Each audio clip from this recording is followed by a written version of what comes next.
করেছেন নবীজির সম্পর্কে, ওমা আরসালনাকা ইল্লা রাহমাতাল লিল আলামিন। হে নবী, আপনাকে সমস্ত জগতের জন্য রহমত হিসাবে প্রেরণ করেছি।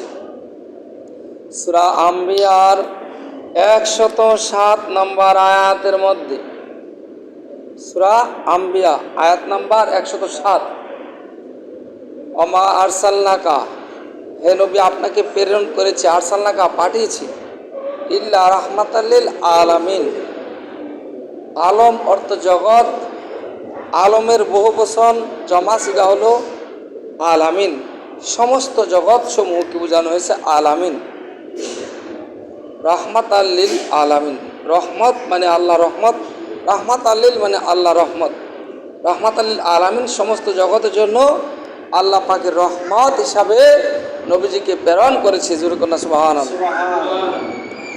সেই জন্য রাসূল পাক সাল্লাল্লাহু আলাইহি সাল্লাম হলো শুধু এই দুনিয়ার জন্য রহমত নয়, বিশ্বের জন্য রহমত নয়, যতগুলো জগৎ রয়েছে, প্রথম আসমান, দ্বিতীয় আসমান, তৃতীয় আসমান, চতুর্থ, পঞ্চম, ষষ্ঠ বায়তুল মামুর, তার উপরে সিদরাতুল মুনতাহা, আরশে এলাহি, তারপরে নূরের জগৎ, 70,000 নূরের পর্দা, আল্লাহ পাকের আরশে আজিম পর্যন্ত, এমনকি এই 7 জমিন, প্রথম, দ্বিতীয়, তৃতীয়, চতুর্থ, পঞ্চম, ষষ্ঠ, সপ্তম, 7 জমিন নিচে তাহাত আসারা শেষ সীমান্ত পর্যন্ত সকল জগতের জন্য নবীজি হলেন রহমত। জুড়ে বলি সুবহানাল্লাহ। তো কেউ যদি নবীজিকে বিশ্ব নবী বলে, তাহলে এই দুনিয়াকে বোঝানো হয়েছে বিশ্ব। কথা একটু খেয়াল করেন। অর্থাৎ এই প্রথম জমিন থেকে প্রথম আসমান পর্যন্ত এই দুনিয়াকে বলা হয়েছে বিশ্ব। এই বিশ্ব, নবীজি শুধু বিশ্বের নবী নয়, আল্লাহ পাক বলছেন কোরআনে সমস্ত জগতের জন্য রহমত।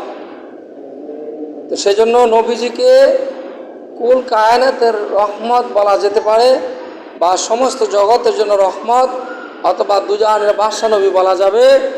বিশ্ব নবী বলা এটা হলো বেয়াদবি এবং কুফরিমূলক। অর্থাৎ বাকি যে 7টা জমিন আছে, 7টা আসমান আছে, বাকি জগৎগুলি বাদ পড়ে আল্লাহ পাক শুধু বিশ্বের জন্য নবীকে রহমত বলে নাই, বলেছেন ওমা আরসালনাকা ইল্লা রাহমাতাল লিল আলামিন, সমস্ত জগতের জন্য নবীজি রহমত। যদি বলি সুবহানাল্লাহ। যদি কোনো জামাতে ইসলামের কোনো বক্তা যদি বলে, কোনো আহলে হাদিস কওমি বাতিল আকীদার যারা নবীকে বিশ্ব নবী বলে, এরা নবীর শানে কুফরি করে, বেয়াদবি করে, এজন্য বিশ্ব নবী বলা যাবে না।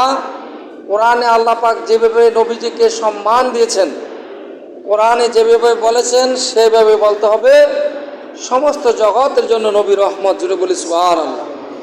সেজন্য যে কোনো বিষয় সিদ্ধান্ত, সত্য প্রচার প্রসার করতে, বাস মোনাজারা করতে কোরআন লাগবে এবং হাদিস লাগবে।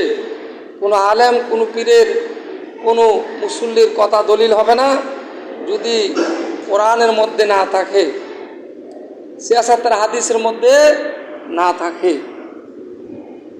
সেজন্য কোথাও কোরআন হাদিসে কোথাও বিশ্ব নবী বলে নাই, বলেছেন সমস্ত জগতের জন্য নবীজি রহমত, কুল কায়নাতের রহমত। জুড়ে বলি সুবহানাল্লাহ।